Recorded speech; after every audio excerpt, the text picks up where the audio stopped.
Hello everybody, and welcome to the interview here that will be seen and is being seen on my YouTube channel. I'm Dan Valenti, and we are going to complete our talks today with, we're calling them the two front-running candidates for mayor. Who knows what's going to happen down the line, but both names you have heard of. City Council President Peter Marchetti, former Ward 6 Councilor John Krol. John Krol is, like Peter, wanting to become your next mayor, and we're going to have the next hour or so, John, talk about that. First of all, welcome. Thanks, Dan. Good to see you again. It's great to see pleasure. And I'll give you the same question I started with Peter, which is the Ted Kennedy question. You were city councilor for what, 6 years? 10 years. 10 years. That's right. And council vice president also. You were council VP, now held by the estimable Peter White, also city council food critic and chef. In any ways, John, you're back. There was a gap. Now you're back, not for council, not for school board, not for anything else, but it's for the office, the corner office. Mm-hmm. Ted Kennedy, why? Why do you want to do this right now? Well, Dan, I'm a father, I'm a husband. I was born and raised in this city, and I truly love the people of our community with my heart and my soul. And I truly believe that I will be the best person for the position based on my history, but based on my passion for this city. I look at Pittsfield and see the potential here, and there is so much. There is so much, whether it's revitalizing the downtown yet again, or having a vision for making our schools the schools of choice in Berkshire County. And I think a lot of people would question that and say, wow, that's a high standard. I think we can do it. And I look at the opportunities and the skills that I have and the history that I have. And when I originally came and worked for the city of Pittsfield in City Hall, you know what? I questioned that. I didn't think that would be for me. I was working as a broadcaster, I was doing my work as a journalist, and then I sat and I got quiet and I thought to myself, my God, I really have a chance to do something special for my hometown. And that fire is the same fire that burns today. It really does. I have 3 kids who are attending the Pittsfield Public Schools. I have a stepdaughter who's going to be going to Pittsfield High School next year. I coach baseball, Little League and AAA. I'm a member of the Stearns Elementary School Council. I love this city and I want to do everything I can to make it thrive. We've got a lot of work to do. And you're talking about deepening something that you say is already there, commitment to work on behalf of the city and its citizens, including taxpayers. And part of a campaign is about every candidate is for great schools. Mm-hmm. Every candidate loves a thriving downtown. That's right. Every candidate wants to be just with taxpayers and balance the obligations to fund the city to a level that it needs. The purpose of a campaign is to develop those specifics, and I won't ask you for all of them right now, John, but how, as a general policy question, how do you translate those ideas that everyone agrees with into the specifics that will make a real difference in what is almost always a contentious political hot potato in town? How do you do that? I think first and foremost, I want to make it very clear that I am going to be the most accessible mayor in the history of Pittsfield, Massachusetts. The mayor today needs to be present and accounted for and needs to be listening to the people. And I think that's important today now more than ever because people feel as though they're not being heard. Downtown business owners feel as though they're not being heard. Individuals who are in a neighborhood who had a cell tower shell shock them in the middle of the COVID lockdown. Whether you believe a cell tower is okay or not okay in that location, it is not okay for those neighbors not to be heard. To be ambushed, basically. And so I want to make that very clear. So, that's to begin, that's to start. And number one, in the mayor's office, just let's start with the small stuff. First and foremost, the mayor's office, when you call during business hours, a human being should pick up. That was once the policy in the mayor's office, and that's what we're going to do once again. We need that personal touch in the mayor's office. We need to open up all the entrances to City Hall again. This is We not- asked Pete about that. 3 of the 4 entrances are closed. I was telling Pete Marchetti that I just received a note today with a frustrated citizen who went to City Hall on some business to pay a bill or something else, and went out back, locked. Went to Fence Street, locked. Went to the front door, locked. How do I get in this building? And finally went around to the corner office side and found their way in. Will you unlock those doors? Unlock them, yeah, open them up. We have to have a welcoming atmosphere. This is the people's house. This is City Hall, and that sets the stage for the culture of our entire city. What about when you go inside and you want to go in and pop in on the mayor? First thing you see from the corridor is, why are you laughing and smiling? Because, I mean, I know what you're gonna ask. Yeah, it's a closed door. You see a closed door. When you hear this, and for years we've heard the open door policy in the mayor's office. Well, if you're gonna have an open door policy, you gotta have an open door. And I think that's really, really important. Now, what does that mean in the mayor's office? So what does that mean? the mayor's office is a suite of offices. You have the mayor's office, which is in the corner office, and you have 2 other offices within that suite. So that outside door to the hallway needs to be open. It needs to be open to the mayor's executive assistant. Now, there is a closed door to the actual mayor's office because the mayor needs to meet with people and he or she needs to be able to do work, in privacy and be able to. It never stopped me. Well, that's true too. And so here's the thing. There is something to be said for that, because I remember when I worked in the mayor's office and it was Tony Mafuccio and Lou Markham. And Tony Mafuccio and Lou Markham would come into that office once a week because they wanted to make sure they get that traffic signal at the corner of Wacona Street and Upper North Street. They were dedicated to doing that. So they would come in and go see the mayor, and the mayor would say, you know what? Got a few minutes? All right, let's bring them in. Give them a couple minutes to wait in the waiting area. We're going to see them. And that's the kind of relationship I want with the city councilors. That's the kind of relationship I want with the community. So I think that is critically important, that accessibility. And again, the mayor can't be available every second. Everybody's busy. We're all busy. We have meetings, we have things to do. But it's a culture, and it's a tone that you set. And like I said, I am going to be the most accessible mayor this city has ever seen. That mayor to whom you referred, of course, was Jim Roberto. That's right. You worked for Jimmy. What is your relationship today with Jim, and will he be part of what you are doing here and going for that office, or are you in contact with him at all? Yeah, well, first and foremost, I am going to be myself. This administration isn't going to be Jim Roberto Part 2 in any way, shape, or form. However, well, some have that perception. Well, and that's fair. But I'm John Krol, and Jim Roberto is Jim Roberto. But I'll tell you this: that style is the way that I know how to be mayor. The passion, the visibility, making sure that everyone in downtown knows the mayor is going to be there, checking in, saying, "Hey, how are we doing?" So you are committed to be a physical presence in the downtown area. Yeah, absolutely. What have you heard with respect to that issue with Linda Tyre, who is mayor now? Downtown business owners would like to see the mayor. That's what they're saying. Are they seeing her now? I'm quite certain that that is not the case. Again, every mayor has a different style. Yeah. And I respect Linda immensely. I met with her not long after she announced that she wasn't running, and we agreed that we would work together when the time is right, if there's a transition, and if any other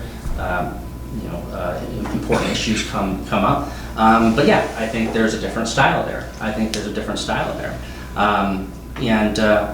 That's the way that I see things. And I look at, if we're talking about the downtown right now, man, how many communities would do anything to have a Tony Award-winning theater in the downtown, a 6-screen stadium seat movie theater downtown, a 1903 vaudeville-style renovated theater downtown, and a world-class hotel, and a family-owned hardware store as the anchor. I mean, we have so much. The problem with all of that is that when people come downtown, first of all, they're going to fear for their safety. Second of all, they're going to worry about where to park. And third, if they need to enter, let's say, from the Park Square area and get as far as even Columbus Avenue, now they're running into a confusion of lanes and toilet plungers or whatever those things are, and people, I'm asking, you've heard this, I think you have, but we've had, I find if I can avoid downtown, that's what I'm gonna do. Yeah, and I think that downtown needs our help. And what would you do specifically? If you're looking at it now, what would you change? So I talk to business owners every single day in the downtown, and I will tell you that one of the first things that we need to do is have downtown foot patrol from our police department. That's something that we will do, whether it's foot patrol or in the summer, maybe some bicycle patrol. That's important, but that's just one piece of a comprehensive plan. We have to address the issues, and we have to work together in our community to address these challenges. They're complex. Some of these are very complex, and it has to do with our social services, and it has to do with other types of services, but we have to be consistent in addressing it with empathy, and I'm going to emphasize that. We need to have some empathy, when it comes to this issue, but in order to fully revitalize our downtown, we have to be serious about this, and doing nothing is not an option. Downtown Pittsfield, the organization, doesn't take a lot of city money, but 40,000 is, 40,000. Do we need that group? I'll tell you what, Rebecca Brain, who is the director of that organization, I think she is doing a very, very good job. But do we need the group itself? Maybe recruit someone like Rebecca in some other capacity, but to fund that office? Yeah, listen, I mean, there are different ways of approaching it, but I believe that downtown Pittsfield Inc. is going in the right direction with her leadership. That's a conversation, for the budget. So the hypothetical would be, okay, well, do we spend $40,000, which is a portion of the budget for downtown Pittsfield Inc.? I think that's a fair discussion, but that's not something that's on my radar right now. No, well, as we said, it's a small issue. There are enormous issues downtown. Mm-hmm. We, in our discussion with Pete, talked about some of them. In fact, he brought them up in his letter, and we asked him about this, but he wrote to his supporters that the heart of much of our crime, homeless, and drug issues pertaining to the downtown, in his words, are holding our city captive. I agree with that.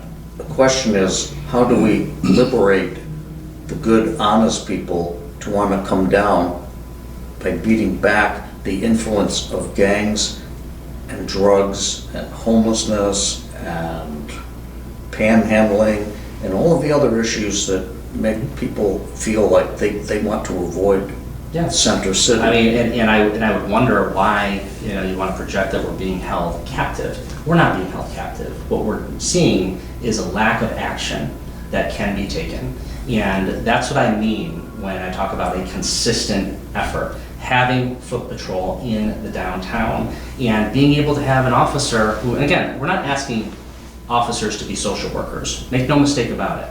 But when you have someone who is constantly present, talking to business owners, and you get a story and you understand bits and pieces as you go along and you start to develop understanding of what is happening, there is so much more that you can do. And so the idea that we're being held captive, we're not being held captive. We need to move forward on issues that are complex, but they're not something that we can't overcome. What do you make of that particular phrasing? Because it did stand out to me in the letter that these issues are holding our city captive.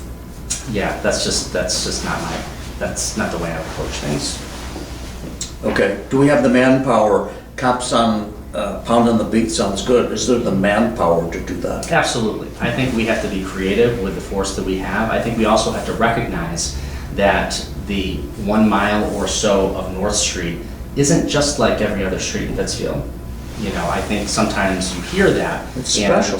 And I respect Chief Wynn. I think over time he's done his job. But I can tell you the idea that somehow has he done it well enough? I think there's an opportunity now to change our philosophy. So right now, I think we have a philosophy when it comes down to police presence, that the most efficient way to get from one side of the city to another, and it's true, the fastest way is in a cruiser. So the idea that our patrol officers need to stay in their cruisers, that is a philosophy that you hear quite a bit from this police department.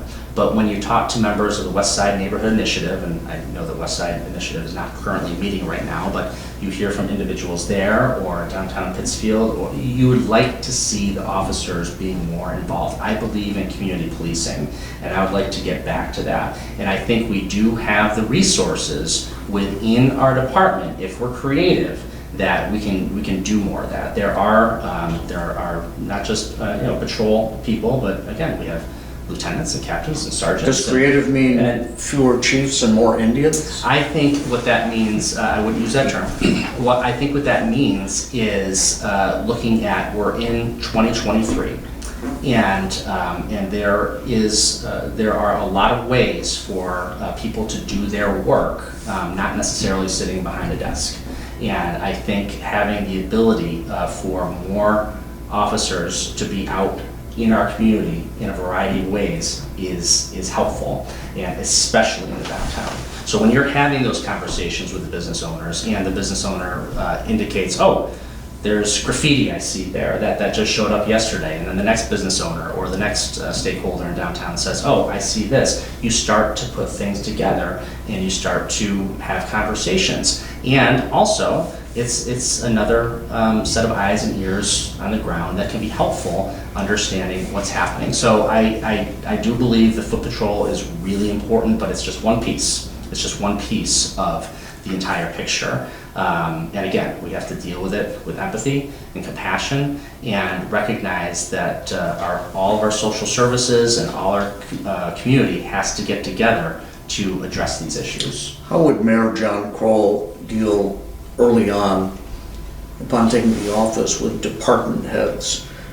Would you gather them all in and have an address and a rah-rah speech, or look, we're calling you in on the carpet, everybody is going to have to prove to me that they're doing their jobs, meet individually, all of that, some of that? What would you do to maybe change how that's done right now? Yeah, I think every department, we need to look under the hood.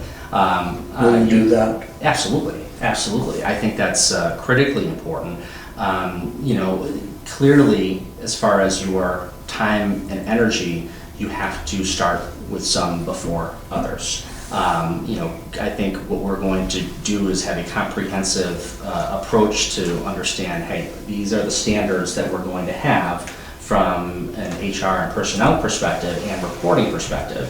We can start with that. But as far as addressing particular departments, that's a heavy lift. So you don't. Well, let's say Department X. Yeah.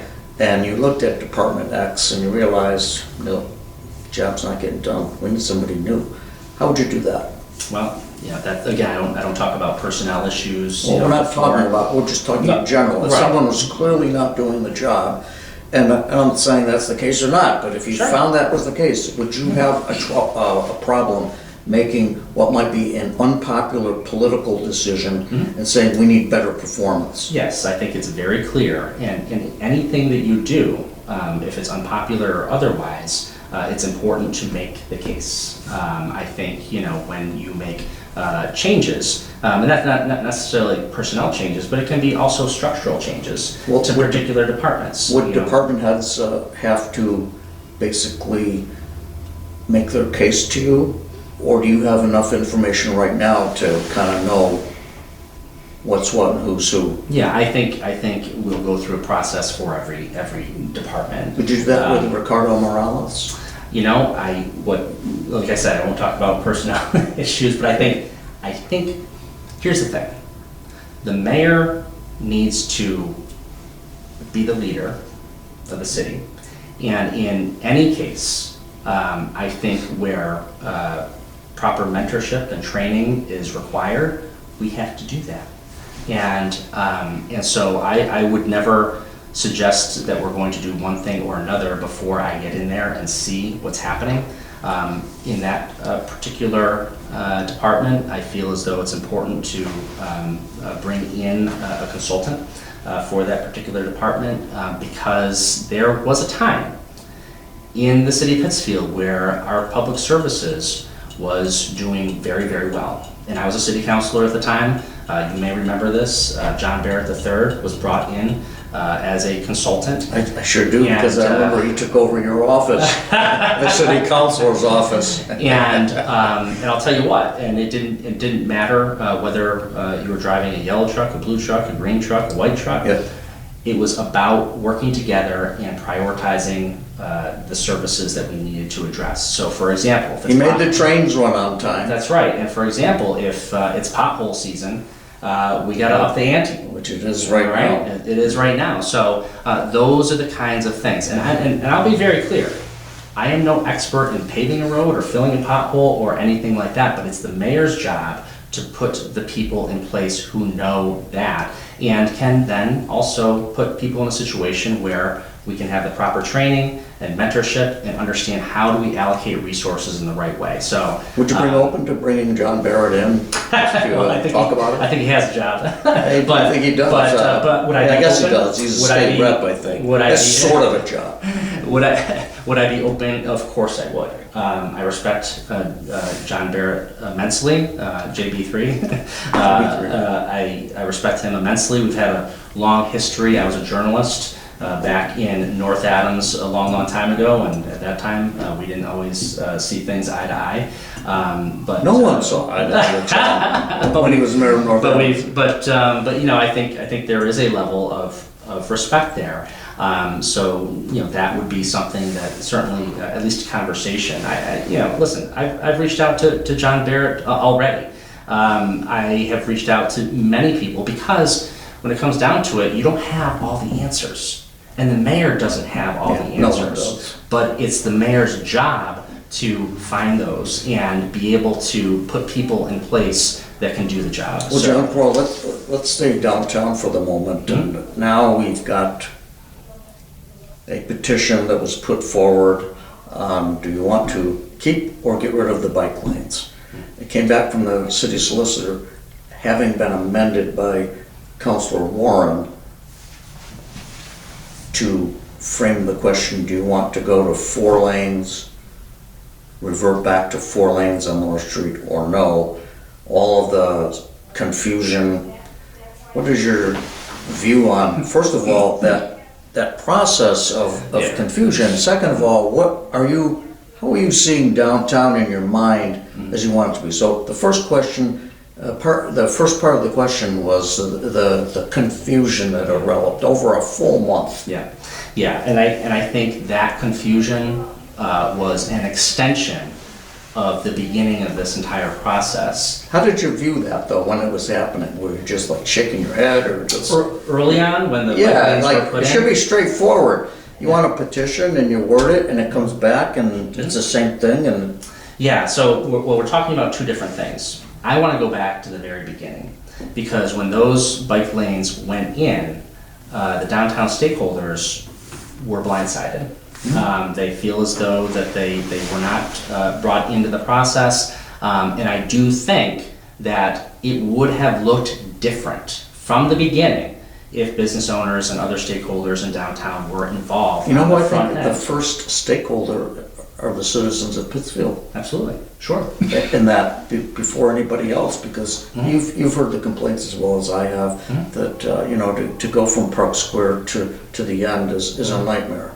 People want to avoid it as much as possible. The opposite thing you want to happen for your downtown. We talked to Pete Marchetti about the downtown problem with not just the reality, but also the perception, including gang presence and drug activity, presence of handguns, shootings near the downtown, but the perception is there in any case. And, you know, we explored with Pete his ideas for changing all that. It's a huge task. He thinks it can be done. I'm assuming you would say the same. But the question is how. Yeah, and the question is how. At the end of the day, I think that we need that police presence. I think we need to have that in the downtown, and we need to address some of those underlying issues when it comes to social services and those challenges. First of all, you need to be present, and you can't pretend like it's not happening. And so it's good to hear that Peter is acknowledging that, because I think for some time now, these issues have festered and they have continued on. And I am hearing that there are business owners who are looking to pick up shop and move elsewhere. Yes, some have. You know, and some certainly have. So this has already gone on long enough. So, in fact, I have meetings upcoming with people not only from our community, not only downtown business owners, but also others who have worked on these types of social service issues and urban issues, because we don't necessarily have to reinvent the wheel here in Pittsfield. Some of these answers are out there, so I'm seeking those. Pete has a campaign slogan of One Pittsfield.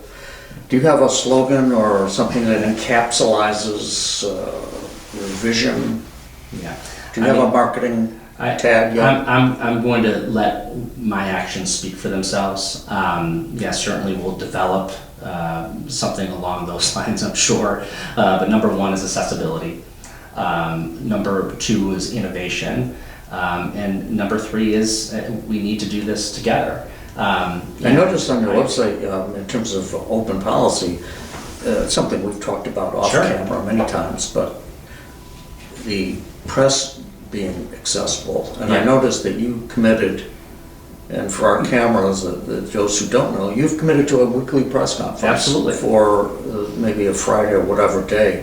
We'll explain how that would work. Yeah, I mean, for me, it is a way to keep that office accountable, to maintain transparency, and to be accessible. You know, when I say I'm going to be the most accessible mayor in Pittsfield in our history, I mean it. So in other words, it would be like pick a day and you, okay, it's Thursday at 3. Thursday, every Thursday at 3. Right now. every Thursday at 3. Yep. Radio, TV, internet, blogs, whatever. I'm going to be here for Yeah. you guys. You want to come in and ask me what's up? We'll talk about it. And when it comes down to it, Right? absolutely. So if I'm on a some sort of spectrum between You're not on the spectrum. not Stop that. not accessible. I'm talking about on not accessible at all and cannot be reached for comment. On the other side being, man, we see this guy so much, we're getting sick of him. I would rather be closer to that side of things. If I need to be there, then I'm okay with that, because I feel as though that regular conversation, the regular issues that come up, just like the issues we're talking about, we're not hiding it. We're not hiding it. There are challenges. There are challenges in our downtown. There's challenges in our schools. There are challenges in our city services. There's no question about it. What better way to stay focused on the task at hand, but to have a regular weekly press conference? Maybe having been in the media yourself, you would have a different way to answer this, but, going back to successive mayors further than I would like. You've seen a couple. I've seen a couple, and I ask all of them, after you become mayor and I start riding you and you start to think that I'm being unfair and just, I want to take this guy and say, hey, what for? Yeah. You still gonna talk to me? Absolutely. They all say that. And it's funny because They all say that, John. And when I said The only one who didn't do that, Well, he that's kept Jimmy. talking, was Jim Roberto. And What who about was, John Krol? And who was his aide? Who was telling Jimmy? You know, keep on talking to Dan because that is a part of it. And you may not like what you hear, but That's okay. if you duck from the conversation, now you create a vacuum. Yeah. And now you create a vacuum, and then you start to play into the cynicisms that are already there. Well, a guy like me, the vacuum is there. Then I start going and asking other people who may not necessarily agree with you politically. Yeah. And those are the answers you get, you know? And like I say, I think you get that dynamic, at least I hope you do, in a way that previous mayors, short of Jim Roberto, have not. Yeah. And I think it's a vital link, especially now with not just Planet Valenti, my blog, but with cyberspace and that type of communication assuming a greater importance. I just think it would be a mistake to do that. I'm not going to make that mistake. Yeah. And that goes for all journalists. And you know, listen. And by the way, journalists are human beings. I know that. And and I know that. And people have different perspectives, and we don't have the number of journalists that we once had. You know, No. so there are different people who are filling that void in non-traditional ways. You know, you are one of those, I would say. You know, you have a blog. Well, I've been a journalist all my And you're a life. journalist I'm all a your member of life. the Society of Professional Journalists. I'm not just some guy off the street that started That's right. a podcast, you know? That's right. But with that said, you know, a guy like Mike Daly has a following, and it's Pittsfield Tonight. You know, we have a relationship. That is a message that, you know, gets out there. Josh Landes from WAMC Northeast Public Radio. I'm sure we may not always see eye to eye on things, but there you go, Berkshire Eagle and the rest. And unfortunately, there's no more Pittsfield Gazette. That breaks my heart. You know, Jonathan we didn't always see eye to eye, but that was a No man was at more meetings than Jonathan Oh my gosh. Levine, and Yeah. we both miss John. Yeah. We're with John Yes. Krol right now in our discussion with respect to the corner office. John, Peter said he would be there at 3 p.m. on April the 3rd, first day that nomination papers are available. Are you going to take them out the first day? Likely. You know, some of it is logistics because I would really like for Cara to be with me, and she works during the day. And she's a teacher. Cara is John's wife? My lovely wife, who, without her, none of this is possible. And, She's okay with you doing this? She loves me and she supports me the way I love and support her, and she knows that this is a dream of mine, that this is a calling for me, and boy, it just wouldn't be right if I never got a chance to do this Sure. in my lifetime. So she knows that. Would you consider showing up at 3 o'clock for the photo op? You and Peter there together, you know? You know, I could be there. Well, I It's understand. okay. Yeah. Well, Yeah. let's get to that point that is implied in what you just said. We talked to Peter before we went on the air, and on the air as well, he said that maybe in a little bit of a toned down way that he was going to run a clean campaign. He said that he's experienced signals that your campaign is not going to do that because you have not done that. Even now, before we begin. We are only going to run a positive campaign. I want to make that extraordinarily clear. We are focused, and by the way, we don't even know who is going to be in this race. Correct. You know, at the end of the day. There could be so, a third candidate. and so today, you know, there's Yeah. a conversation, you know, about who, you know, the lead candidates are, and you know, but other people can come out and people can drop out. So, you know, I don't anticipate Peter dropping out. And that's fine. I don't anticipate Yeah. you dropping out. Yeah. And the reason why we're doing these two shows is because you guys have been in public office. You guys are household names. You guys are each going to raise a competitive amount of money. You're going to have an organization. You guys are really going to go after this job. Both of you want it, I think, with equal passion. And so that's why we're starting with John Krol and Peter Marchetti. And you know, the hope, John, is to start early. You guys are taking out papers early in the process, third or fourth, and both of you are having your announcements. Pete's the third. Yours is April the 4th. 4-4, yeah. At the Italian American Club. That's right. Okay.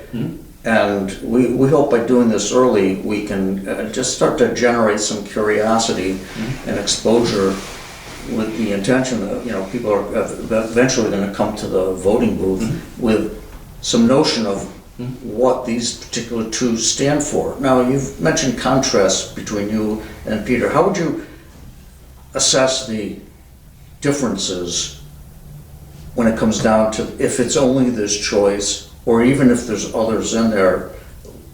Why are you different, and how are you different than Pete Marchetti? Yeah, I mean, I'm going to let voters decide. Well, they will, but What we're doing is making it very clear as to what our campaign is and what kind of mayor that I'm going to be. And I think voters can make their own decisions about how one candidate is different from the others. We are going to run a grassroots campaign that truly understands the hopes and dreams and desires of the people of Pittsfield. And I think that's another important factor.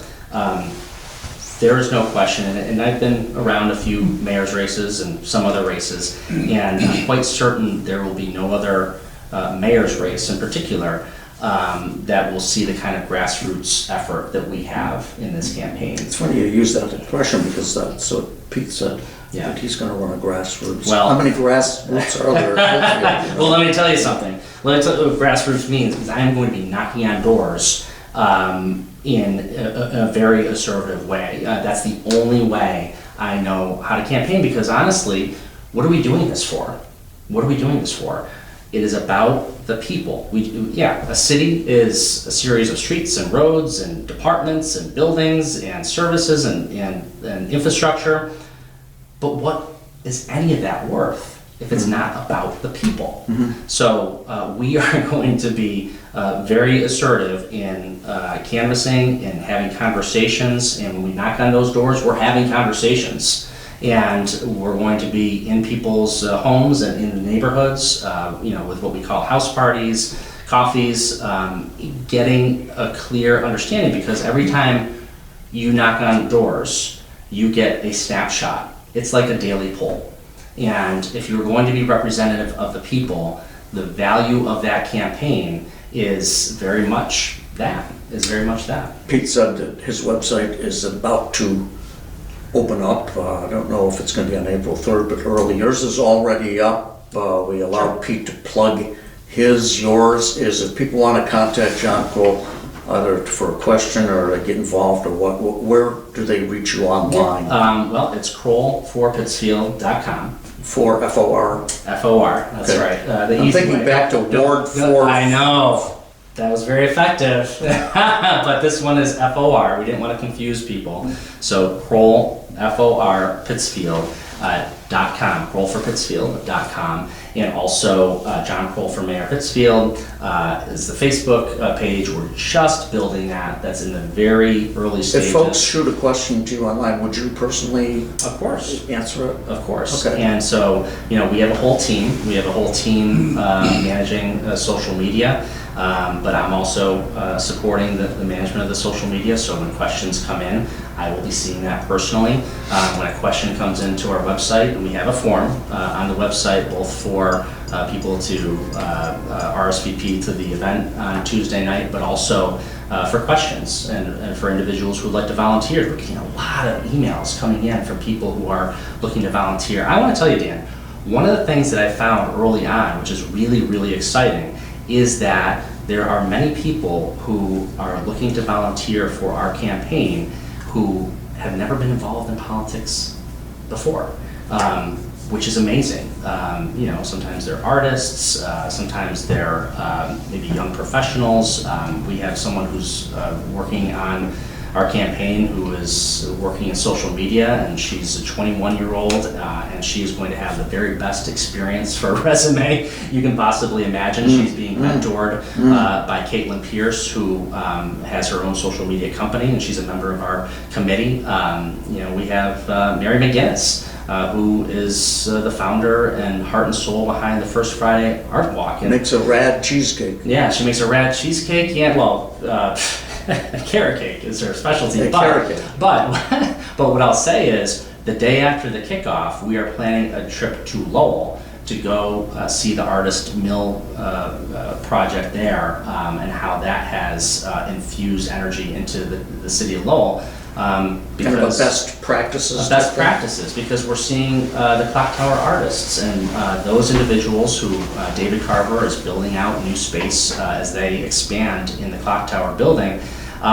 That's a great pocket of positive energy. We have all these little pockets of great things happening. We have to build off of those, and I think that kind of energy will spill into the downtown, as we're only about a block and a half away from the downtown at the clock tower. So all these little things you need to support and find a way to, as if you're planting a plant, you want to take care of it, water it, and see where it goes. What do you say to the Kapanskis? We brought this up with Peter, and you know who they are, Mary Jane and Joe Kapansky. Yeah. And don't forget Joe Sixpack. Joe Sixpack, no, he's not talking to me these days. Yeah. But the Kapanskis are just the ordinary Pittsfield couple. They hold down jobs, they've worked hard all their lives. Maybe they're wherever they are in the stage of life, they pay their taxes on time, they keep their houses clean, they mow their lawns, all that. And I feel that they are being taxed to death. Mm-hmm. Yeah. What do you say to them, John? What I'll say is, it is astonishing at a time when we had $44 million in ARPA funding, $17 million in free cash. That is the most we've ever seen, including a big amount of that coming in from the reimbursement for the Taconic High School project that we paid for up front. A portion of that should have been used and should be used for some tax relief, whether it's taking $5 million from free cash and spanning that over 5 years or something. There's different ways of approaching it, but some of it has to be used for some tax relief. I'm not committing you to no new taxes. We know how that worked for George Bush, but would you pledge at least to tax relief in some fashion, however it works out, not just for the Kapanskis, but for the small business owners who, and this is true statewide, we're not a tax-friendly state, but feel like they're being unfairly pummeled. Again, same question, really. Yeah, so there's two parts to that question. Number one, the split tax rate, which I have always been not a fan of, and it makes it very difficult when you come in as a business and your tax rate is about twice as it is for the residential rate. And let me just say that's what we're talking about. The split tax rate, for those who don't know, is residents have one rate, businesses have another. Businesses will find that theirs is higher than residents. Both are saying they're too high. Yes, and no question about that. And no one likes paying taxes. It's no fun, for sure. But the way that you budget is really important. And I think that's the philosophy that a mayor comes in with, working with the director of finance to understand, okay, how do we budget? Are we budgeting, and when I say budgeting conservatively, sometimes what that means actually is you kind of over budget in the sense that you know that there's money that's going to come back in free cash. I would say that the Tyer administration has generally been more conservative on that because money has been coming back year after year. Would you look for a new finance director? Like I said, every single position is something that we'll look under the hood of and make decisions. Again, during this contest, I won't be talking about personnel issues, but certainly the director of finance position is a very, very important position. And the mayor needs to work hand in hand with the director of finance. Do you think, if you look at the overall budget right now, most of which is taken up by the school department, but we're pushing $200 million. Too large, just right, needs to be cut back? Just your thoughts, assumptions, ideas, Well, just going there. I can tell you, at the end of the day, everything is too expensive right now, whether you go to the grocery store or what have you. Do we need to shrink the size and spending of city government? You know, I think there are things that can be done to make things more efficient, but it's very difficult to, you know, today, in a day and age where you're paying $7 for a dozen eggs, you know, how do you shrink things in that way? Because when you talk about cutting the budget, ultimately you have to be looking at personnel. And so, you know, to a large extent, I don't hear a lot of clamor for people saying we need fewer city personnel members out there.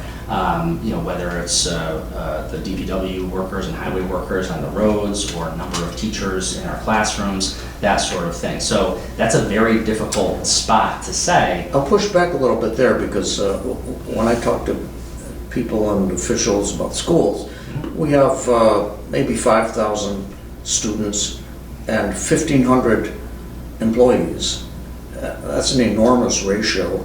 And schools, once you throw in the cost of busing and the cost of maintenance, I mean, we're looking at 70% of the take of the total take of the budget. I would argue that perhaps the next mayor, and if it's John Krol, might take a strong look at that. Now, I know the politics of it, John. Sure. The politics are that is a huge voting constituency. Could you stand up to them? Well, it's not about standing up to them, it's where your values are. So when I look at the schools, what I want to see is what is the classroom experience? What is the classroom experience? And today, the job of a teacher is more difficult than it has ever been. No question. So when you look at the support system, so I'll answer you this way. If you're looking at the school budget, you have to say, how do we allocate more of the resources to where it counts? And in my view, where it counts is in that classroom, those interactions with those children. When you have teachers that are facing 3 different elements in every classroom, and I think this is pretty, whether you're middle school or elementary school, you have high achievers as students, you have middle of the road, and you have the lower tier. Those are 3 major different categories where parents are looking to have their kids get the best education they possibly can. So how do you do that effectively? At Stearns Elementary School, where my children go to school, you actually have a pilot program where you have 2 teachers and 1 paraprofessional in every classroom. So is there a cost there? Yes, but then how do you look at the entire budget and say, how do you maximize your benefit in the classroom? Is that going to turn into, is that cost an investment, do you think, realistically? I think that cost is an investment. Oh, well, here's the thing. That is my philosophy. So if we're reaching those kids in the classroom and we're allocating more resources there, and again, this is a conversation of how do you budget, that is the approach. Well, it depends on what you teach them. They taught them about drugs through their drug use one. They are now teaching them about sex and gender are very fluid things, and problems associated with that are going up. It depends on what you teach them. You're absolutely, and I believe that ultimately what our schools need to do is provide the skills and values that it takes to be a good, solid citizen in our society, but also be someone who can work in our economy. So those have to be the focus elements of our educational system. We talked about and one please, thing. So please. when you talk about the things of Please. value, I look at our schools and I want Pittsfield, Massachusetts to be a school system where when someone graduates from our school system, that they are absolutely in tune as it relates to financial literacy. That is something that historically our schools, most public schools, have been woefully inadequate. How money works. How money works. Yeah. And so how in the world do you graduate from high school and not understand how to balance a checkbook, know a little bit about stocks and bonds, know things about interest, understand what a mortgage looks like, and arm them with the tools that it takes to live in a society that is, financially focused. Yeah. So, that's just one element, but I think you raise a good point about what is being taught. And we know that a lot is coming from the Commonwealth, and the state is driving a lot of this. So it is up to a mayor and local communities to be able to push back and work with our school committees to say, you know what, these are our values, and if we want financial literacy in our schools, for example, we have to work for that. Great point. And it used to be that the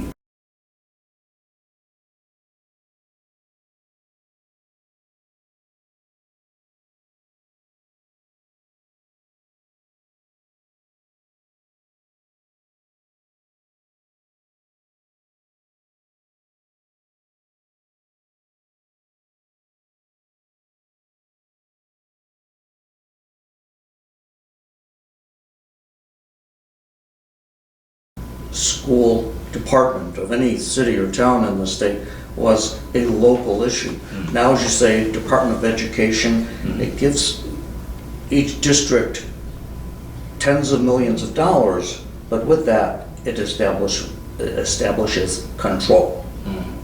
You have to do it our way if you want the money. Is there a way to separate receiving the money but directing schools on a local level? Yeah, it is my goal to be very involved. I will, as the mayor. But I mean, legally, could that be done? Could it be done through home rule or something? Yeah, for me, I will be a member of that school committee as mayor. And I will be more involved in the schools, I think, than most mayors, if not all mayors. So that is something that I would definitely look into. Because again, when it comes to financial literacy, that's not something that is in the state's curriculum. The city of Springfield has an elective for it that they created, and that was an initiative. So I want to take it a step further and put it into the curriculum. So that's going to be tough, but you got to start somewhere. So that's a really great question that I don't have the answer to. The school budget, as we said, consumes the vast portion of what the city spends on services, and they are looking for an 8% increase. Too much? Well, without looking at all the details of the budget. Sure. And neither have I. And I haven't had a chance to. 8% sounds like awful. Yeah, it sure does. It sure sounds like a lot, but I'll withhold my judgment on that until I see the details of it. I haven't had a chance to look at the entire school budget. You know what I say? I say, come in flat. Yeah. And we'll talk from there. And some mayors have done that. And some mayors have said, look, you get $1 million more and that's it, without necessarily having the conversation as to what that looks like. You and Pete have both talked in different ways about getting more for less, or getting more for what you're spending. Why not take that approach at budget time and say to a department, might be schools, it might be some other department, but you say, okay, you're the department head. This is what we spent last year. I want 3 or 4 scenarios. Give me what you would do if we level fund. Give me what you would do if we asked for 5%. Give me what you would do for 10%. Worst case scenario. We probably won't go there, but dream me up a 20% cut in budget. And then let them take the first step, starting at flat. Is that unrealistic? Am I a dreamer? No, I think that's just simply best practices. Would you be open to doing that? Oh, sure. Would you have them come in with scenarios for cuts? Oh, absolutely. And I think, when it comes down to it, it's about where are your priorities. And, again, no one in Pittsfield likes the tax bill necessarily, but also no one likes to be driving on the roads and nailing the potholes. Well, what they like least of all is to be paying the taxes and driving on roads with potholes. Ideally, and so I think Because they feel like they're getting taxed too much now, and the roads are going to hell. exactly. So in other words, and this was part of the conversation also with, for instance, with toters, right? So Sure, garbage. with trash pickup, Yeah. and at that time there was a proposal to bring in toters. It would have cost us $1.4 million in our own free cash to pay for the toters that the vendors would use. And ultimately, you were limiting the trash for individuals. But one question that I don't believe was ever asked was, okay, if you are saving X amount of money, how is that going to benefit me as the taxpayer? So I think these are conversations that you have to say, look, okay, you're going to save $500,000, $1 million, whatever that number is. Well, now I have limited trash, but what do I get in return for that? So you're taking something away from a taxpayer as opposed to actually giving them a benefit. At least you could say, oh, well, X amount would be taken off your tax bill. But no one was saying that. So these are the things. It's a value proposition. Sure. It's a value proposition, and so if you are paying those high taxes, well, you better be able to drive down East Street and not lose a tire. Yes. And that's not the case right now. We have to get from that efficiency standpoint, everything being equal, personnel, trucks. I think we can do a better job of effectively and efficiently going out there and getting the job done, whether it be potholes or another priority at a given time of the year. You mentioned the ARPA funds, and there's 44 million free cash, is another 17, but with the ARPA money, the mayor, the bulk of that will still be left to spend, I think, for the next mayor. Well, for what, the ARPA dollars? Yes, for the ARPA I dollars. don't think so. Okay, well, I mean, whether they are or not, here's where Yeah. I'm going with this. The mayor has, and every mayor has their own preference, but Sure. she has set up a committee or a team, whatever you want to call them, basically an ARPA board. It's headed by former health director Gina Armstrong, and really the head of it is Deanna Rufo, former community development. They then have a committee or a board, and they recommend through the chairs, who recommend to the mayor. Question is this, Mayor Tyre has chosen to make that secret. Those proceedings are secret. Right. How would you do it? Not secret. I was very disappointed by that decision to do it that way. I believe what the description was in the Berkshire Eagle was that this is a sacred entity. I don't think it is. I think when you're dealing with public dollars, there has to be transparency. There should be minutes taken at those meetings. I remember that. I can't think of anything more contrary to the idea of the democratic process Sure. than having the secret committee make those recommendations. And by the way, I respect everyone on that committee. I know a lot of people on that committee, and I'm not blaming them in any way, shape, or form, but that is a massive difference. Yeah. Well, you know what the perception is. I would manage things. Why are they making it secret if there's nothing to hide? And then some of these specific appropriations that were recommended and approved led to a lot of questions, disappointment, and of saying, no, these guys can't get this. It's not worth it. Now I looked into and talked with some people about the ARPA conditions. I think I'm right in saying the mayor solely has discretion over those funds, so that any advisory group or whatever would not have the power. The mayor has the power. Would you need to have a committee of people? Well, here's the thing.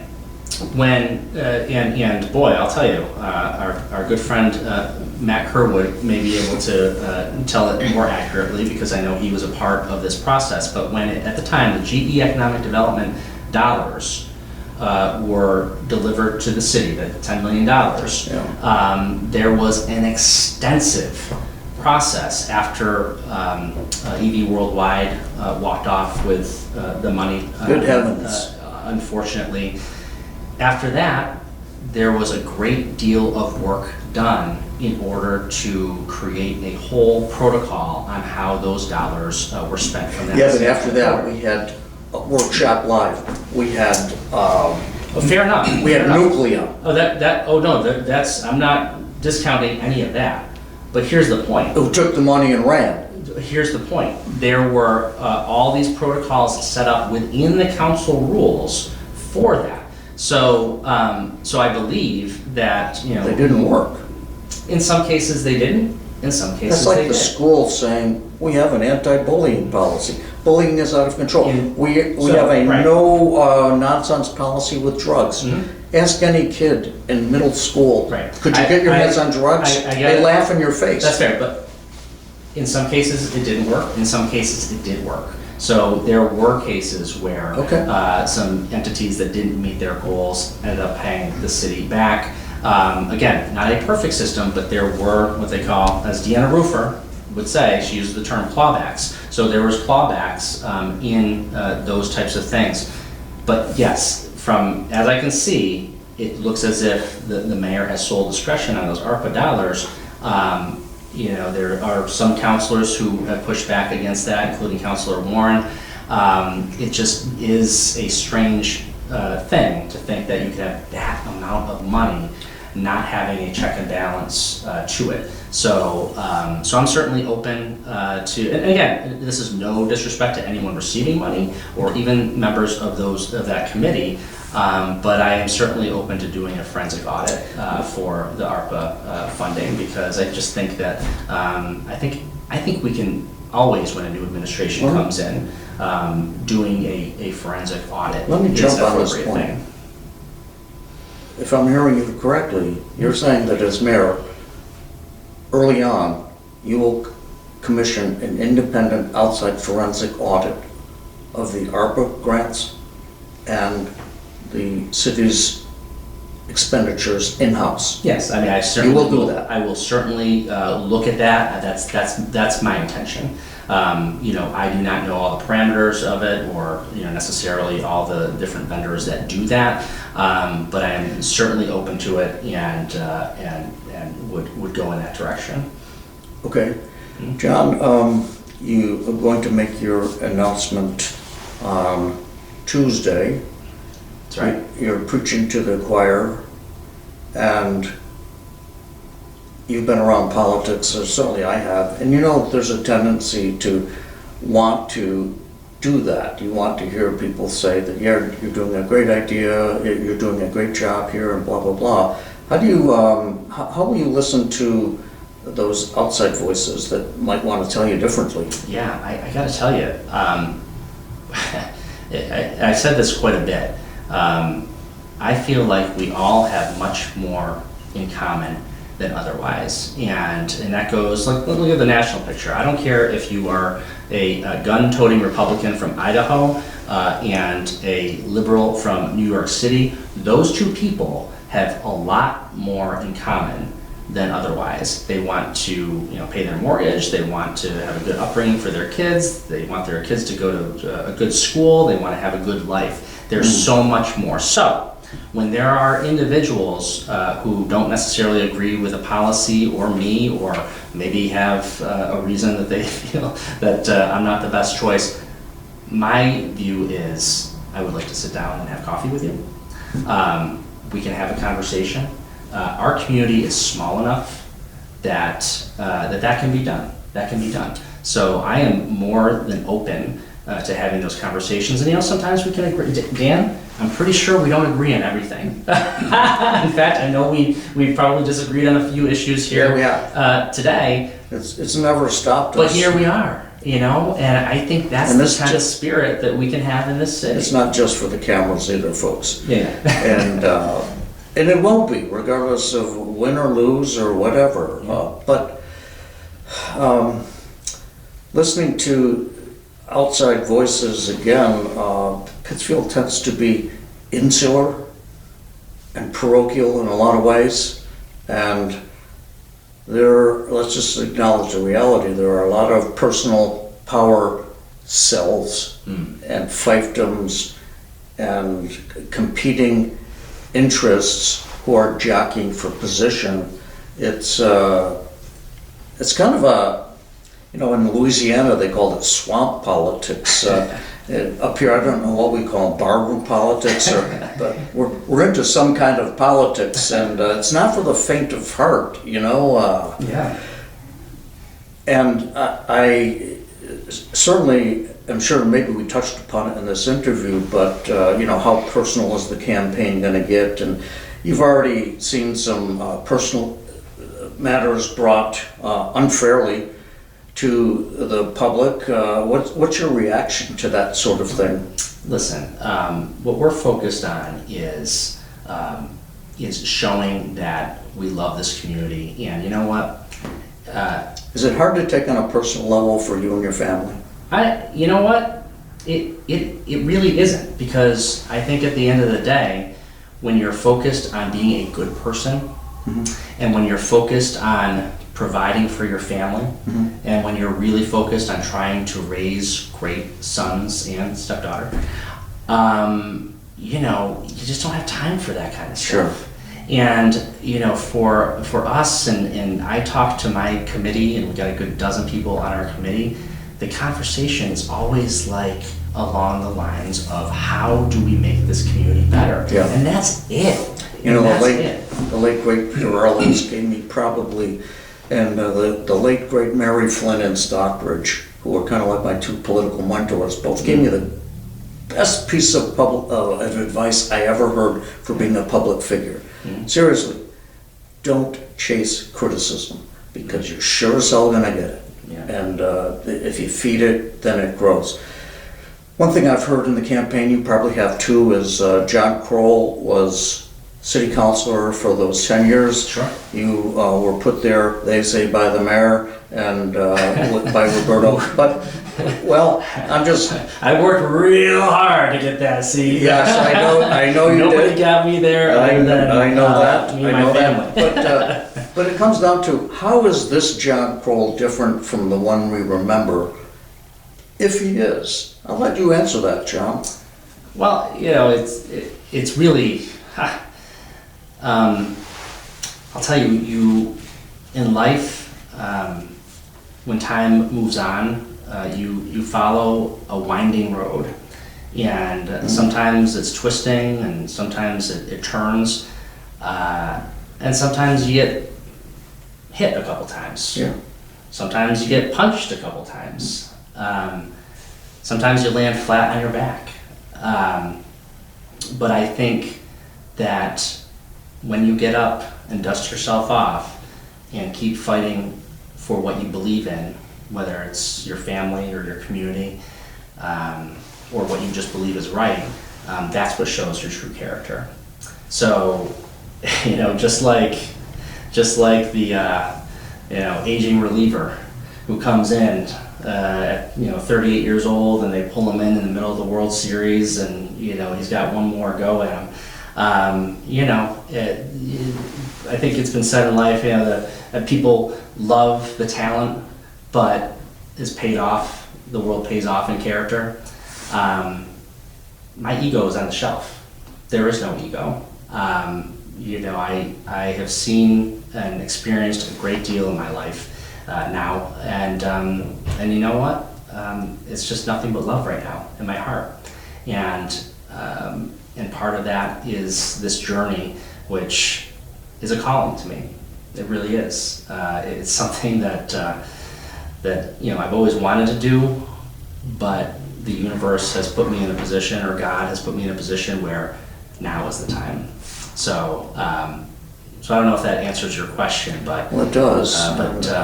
Eloquently, and you use the word calling. I mean, that's the word they use in religious life when you for a vocation. No, I'm serious. Yeah. Yeah. And it kind of has that undertone. Yeah. And that's how you feel about it. That's how I feel.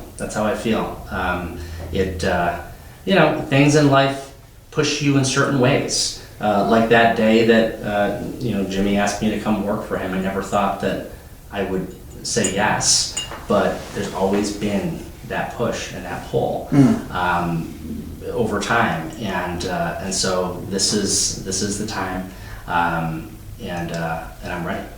Speaking of time, how are we doing? Are we at an hour yet, Dave? What's It's 10? been over an hour. Okay, yeah, we've gone past, but John, give you the opportunity right now to look right in there and give the last word to Mary Jane and Joe Kapansky. What do you want to leave them with, seriously, before we end this? I'll Yeah. give you the last word, John. So thank you, Dan, and thank you for this It time. was our pleasure. Yeah. Really. And, I look at things and I just want to let the voters of Pittsfield know that this is in my heart. This is absolutely my passion, that I want to work hard for you, and I want to make sure that we do everything we can. There was a time in Pittsfield where we believed, without any reservation or batting an eye, that we could be the greatest small city in the Northeast. And I still believe that we can do that. So I believe that together as a community we can do it, and I'm here and I'm all in. So thank you. And thank you for listening, folks. We will be back throughout this campaign season with more shows of relevance to you. John Krol, Peter Marchetti, in extensia. Thank you, and so long. Good morning, good evening, whenever you're watching this on my YouTube channel. See everybody.